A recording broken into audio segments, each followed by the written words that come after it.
So, the Apostle Paul, 2 Corinthians chapter 4, he's talking to the church actually about pushing through in tough times. He says, don't give up, don't lose heart. That's the way we do ministry, is we don't do that. Why? Because the power of God is with us. And then he has this interesting verse here. It says, since we have the same spirit of faith, according to what is written, I believed and therefore I spoke. We believe and therefore speak.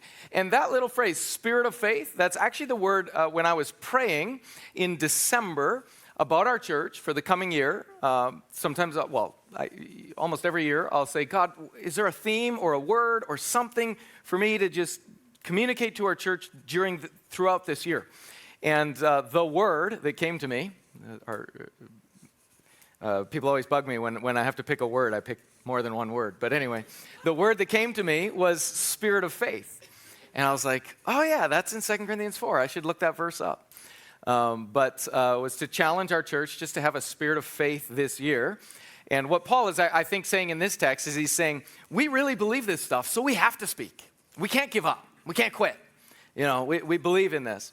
And then when I got thinking about that spirit of faith, it made me think of a verse in the book of Numbers where it talks about Caleb. It says, my servant Caleb, because he had a different spirit. Isn't that an interesting little phrase? He had a different spirit, and he's followed me fully.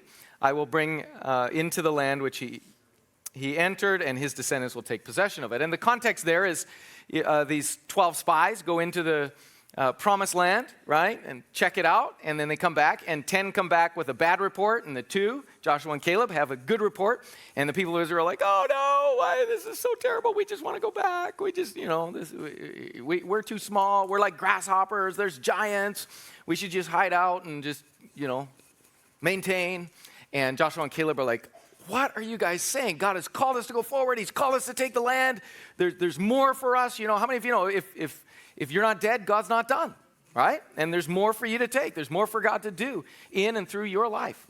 And so Joshua and Caleb were like, we are well able. We can do this, you guys, because God is with us. And with God, those giants are, tiny. This says it'd be like bread for us, is the way they actually say it. So anyway, that's what I hope to communicate, not just here, but just throughout this year. As a pastor here, I hope to challenge our church just to have faith, to trust God, to keep moving forward, to say let's believe God for great things in our lives and beyond us. And again, honestly, I have strengths and weaknesses like all of us. There are some things I love preaching about and love talking about and get all excited about. Stepping out in faith is not one of them. Okay? For me, I love a lot of things about pastoring and leading and being a Christ follower, but this whole idea of stepping out in faith or believing for big things or, make it big, that is not my forte. Okay? The gift of faith is not one of my spiritual gifts. There's a list of spiritual gifts. Faith is not on my list. Doesn't mean I'm not called to have faith, right? Every believer, it's just like if you don't have a gift of mercy, you should still be merciful, right? But some people have a special gift in that. Faith for me is always right near the bottom on my list of, when I do the gifts test. So for me to step up and challenge our church in this is going to be a challenge for me too. But I want to just go with God. I love how D.L. Moody, he says, if God is your partner, make your plans big, right? Or Stephen Furtick, he says, if the size of your dream isn't intimidating to you, then there's a good chance it's insulting to God, right? And Victory Churches actually has these 10 tenets. Number 9 is we are committed to increase as opposed to maintenance. So anyway, we want to challenge ourselves in that regard, and that certainly has come across, lots today. So why multiply? Where did this word multiply come from? Well, when we decided to go to 3 services, one of the things that happened was we've actually been talking about that for a number of years. And when we finally just said we need to just step out in faith and take a risk and see what happens, and maybe it'll go great, maybe it won't, but we don't want to just sit back and do nothing. What I found was it just seemed like every time we communicated that at various levels, people were just kind of shocked, really? Are you sure? Why? Is this is this what we would do? And then sometimes when we were communicating that, we would say, well, yeah, and not only that, but we'll go to 4 and 5 and 6 services. To which people always laughed because they thought, oh, they're joking. But let me tell you, we're not joking. Like, of course we would go to 5 and 6 and 7 and 50 and 150 services. And you're like, you're kidding, right? No, not at all. We have the whole world to reach for Christ. We would love to plant satellite sites from our church, to plant more churches from our church. We mean that. And I know you're all doing it right now. I can see it in your eyes. You're like, Pastor, you're joking. No. Right? But that's like, anyway, that's what Jesus said. Go into all the world, right? So I got thinking, it's just saying going from 2 to 3 services seemed like a shock to people. At every level, staff level, leadership level, at every level. And then saying, well, yes, and we'd go to 4 or 5 or 6 services, and we'd like to plant satellite sites and churches and so on. People just don't even have a framework for that, right? It's just like, what are you even talking about? That just sounds like crazy talk. I realized we have likely not cast the vision well. I have likely not cast the vision well of multiply. Okay, so I think I've cast the vision lots of like, let's reach people and let's make a difference and let's, live our lives for God.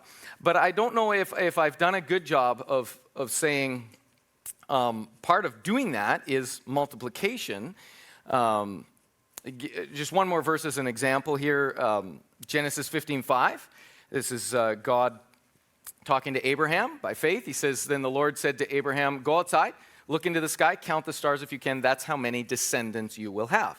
And the way Pastor George Hill, the founder of Victory Churches, which, by the way, that guy has, like, the faith thing. He does the faith stuff really good. But he always says this. He says, dream as big as you can and then double it.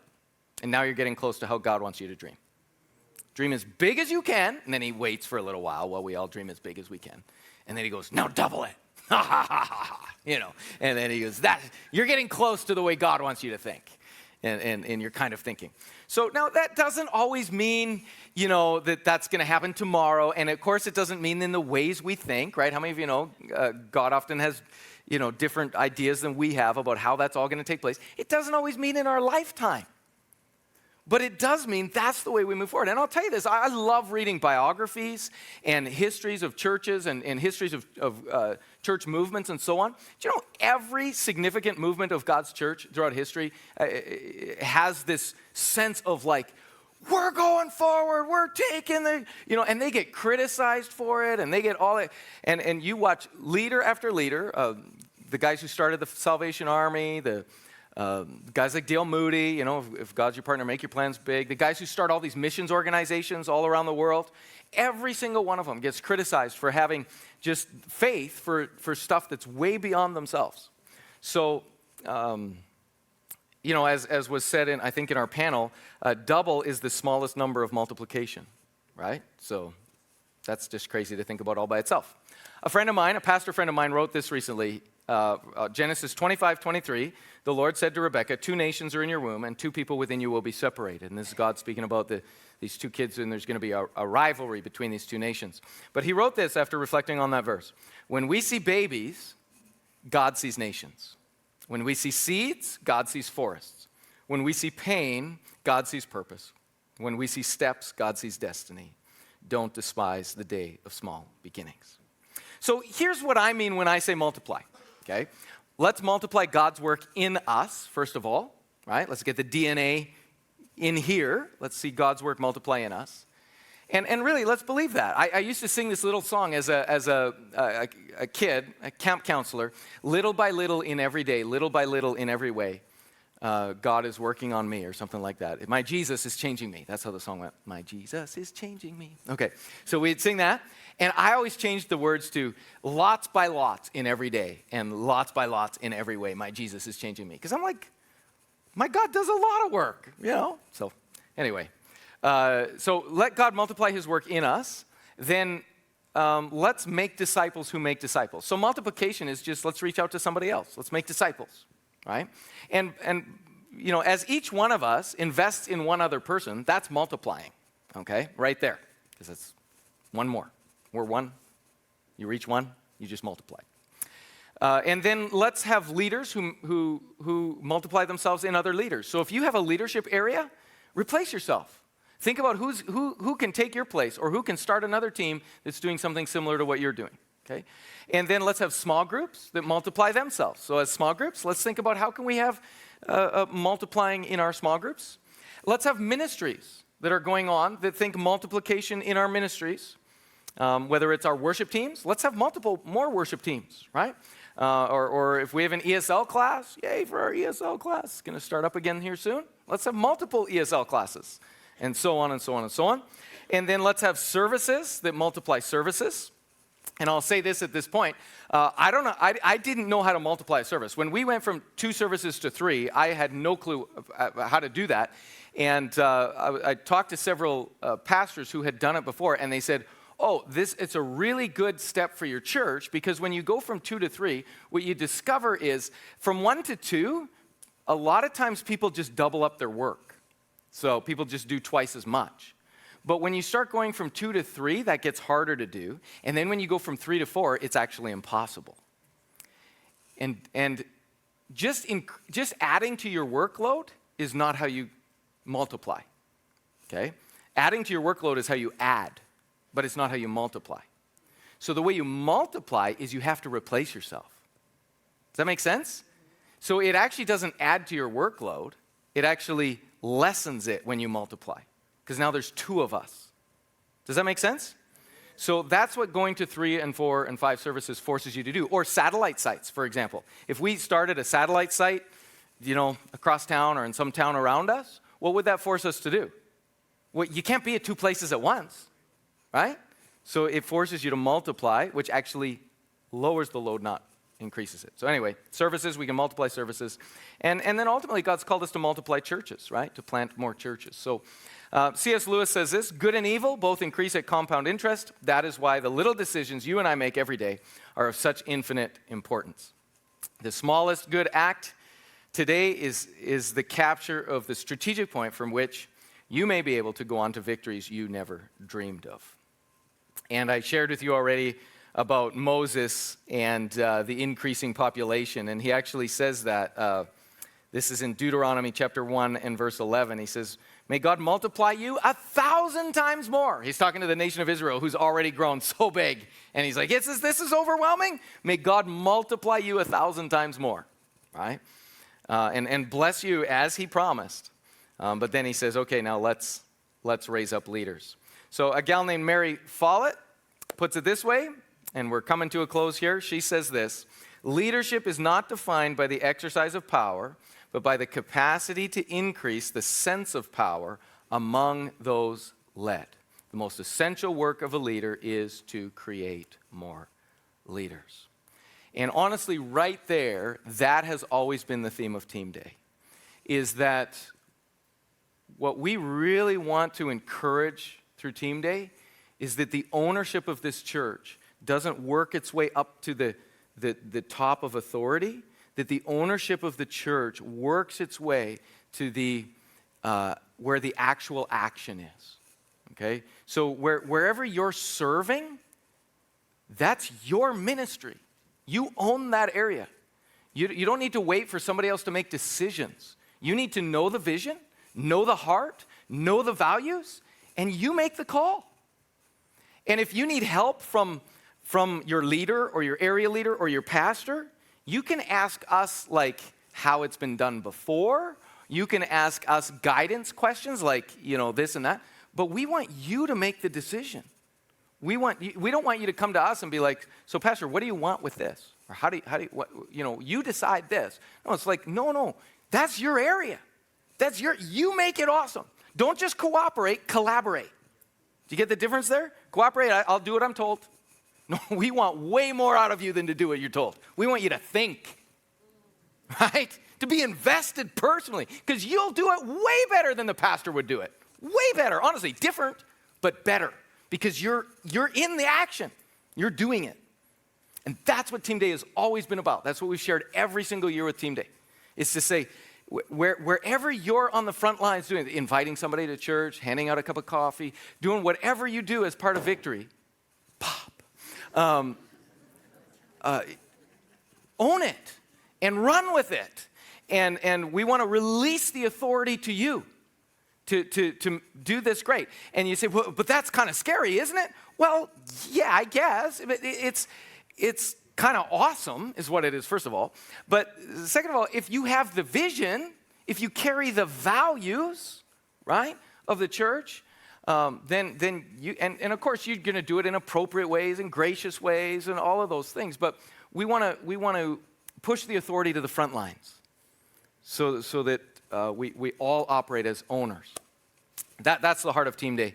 And so if every one of us this year would love somebody, serve somebody, invite somebody, be a part of somebody coming to Christ, that's multiplying right there.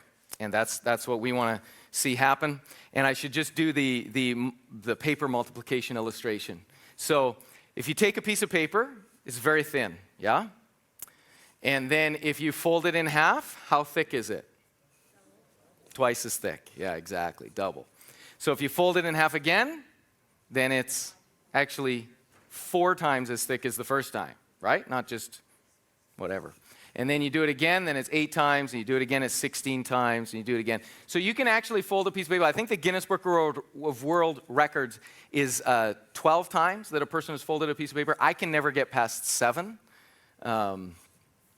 So that's as far as I can go. I'm just thinking if I have paper here, I can show you.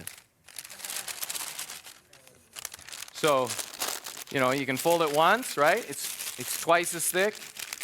Twice. 3 times. 4 times. This one already started 4 times as thick, but 5 times. 6 times. And then sometimes you can get 7. Okay? So you can try this at home. And you can Google this. It's everywhere. Almost everywhere. So if you can fold it 7 times, you just keep going twice as thick. At about 7 times, a piece of paper is about ½ an inch thick, okay? Which is a lot thicker than it started out as, right? This is significant. It's a multiplying. So if you just keep doing that, if you get to like 30 times, that gets really, really big. It's like the size of the Empire State Building. And then if you do it just a few more times than that, I think it's around the 40 mark, it goes from here to the moon. That's how thick your piece of paper was, if you could fold it 40 times, which thankfully you can't, because there'd be all kinds of people creating structures from here to the moon, and that would really mess up our world. But the amazing thing about that paper folding exercise is just the crazy power of multiplication, right? And that's how Jesus wants us to win the world for Christ. That's the method is just everybody wins one, right? We all just reach out to somebody and love on somebody, and that's how the gospel went into the whole known world at the time and then continues to multiply across the earth, is just all of our lives going out and multiplying out, influencing somebody else.